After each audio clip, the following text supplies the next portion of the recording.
Hi everyone, thanks for joining. I know it's been a while. I'm doing a soap tutorial and the goal of what I'm trying to make this week is like an opalite sort of textured soap, colored, and what I mean by texture is just the colors, the swirls, and you can see the little pigments and flecks and the swirls in the opal stone there. That's what I'm trying to mimic for this week. I'm using a very wide range of my micas. I'm using some glitters. I picked up a couple of the color ones that I felt were suited that I had on hand that kind of mimicked that coloring in the stone. And then I also am using the Blue Enigma and Red Enigma by Nurture Soap. These are my favorite micas for melt and pour soap, and you really can only use them with melt and pour soap. I'm also using my round cavities as well. But I love the way the color of those Enigma colors shimmers. I'm also using honeysuckle fragrance oil by Candle Science. I like using their fragrance oils. Most of them are suitable for melt and pour and cold process soap if you're interested in those. They are a little bit cheaper too than some of the other suppliers is why I use them.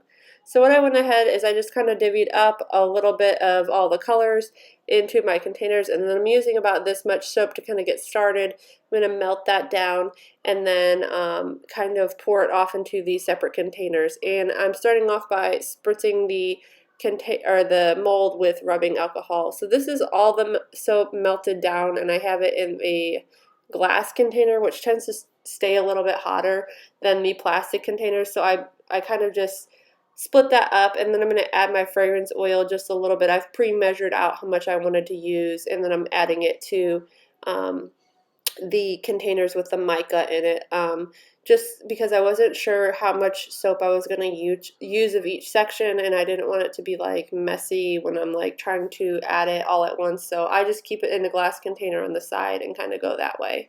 So I just went ahead and poured a little bit of the clear off into each container, and then I stirred and mixed it. And once the soap temperatures got pretty cool, I want to say the closer I was to like about 120 was ideal for this sort of pour, because it won't, like, the colors won't really mix all the way. Like once the white and the reddish pink color come together, they're not going to mix like all the way 100% with each other, so it is going to leave like a cool effect. So once I got all my colors kind of mixed together in the mold, and I'll show you the temperature again in a minute, but you could see the temperature is going to cool very quickly on these because they are in plastic containers, and also because it's such a small amount of soap, it's going to start kind of like setting up a little bit. So I went ahead and I got that, everything mixed in. I started with just a few colors to get the ball rolling, and then I decided to kind of give it like a good like base in the actual soap mold itself. In each little cavity, I'm going to start off with a little bit of just the clear melt and pour, so that way I don't get any like weird lumpy textures when I'm pouring the soap, and the way that it will like dry. I didn't want it to look kind of goofy. Like you could kind of see when I just poured a little clear melt and pour in there, it wasn't like mixed all the way, so it kind of gave me the idea that that would maybe create a cool like illusion of these swirls in the melt and pour soap. So like I said, I'm just starting off with the soap base with no color or pigments or glitter or anything added to it. I'm just putting a tiny bit to cover the cavity in the soap mold. And it's okay that like some of the areas, I think on the one cavity, it didn't quite get all the way to the edge, but it's fine because the results came out really good. And then I was just checking the temperature again on these before I pulled, but they're getting kind of cool. They're already starting to set up, so they're about in between 118 and that said like 110, but it might have been like a little bit warmer. So you can see how the soap doesn't, I sped it up, but it doesn't like flow immediately to the other side of the cavity, and that's kind of what I was going for, so that way I had time to kind of pour the other ones, and then like you get that cool swirling effect in the cavity. And every time I spritz with the rubbing alcohol, you can kind of see like it sort of disperses that mica a little bit more, it spreads it out. It just helps the mica kind of travel through the melt and pour soap. So that's something to keep in mind too if you're doing something like this with your soap. So the only thing that I do want to say is the soap did start setting up quickly. That's why I saved just a little bit of the soap base in the glass container because that glass container holds the heat really well. And I knew for the blue soap or the blue mica, I wasn't going to be adding a lot because I just wanted like a tiny bit of the flex to show through. So I went ahead and kept that in my glass container so it would stay a little bit warmer and hopefully melt through any of the top layer skin if it was forming on the soap already, because at this point the soap is starting to form a skin and you can kind of see when I'm pouring it like the different pigments kind of break through the layers there and it's starting to kind of create a cool design.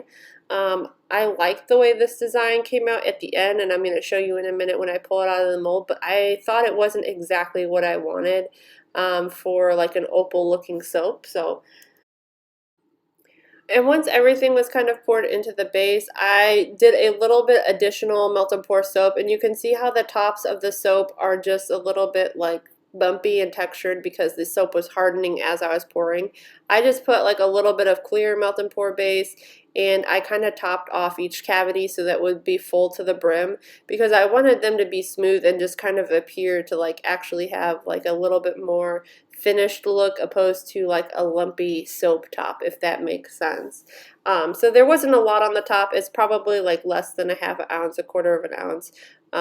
You'll kind of see it when I pull it out. So this is the first attempt and this is what I got.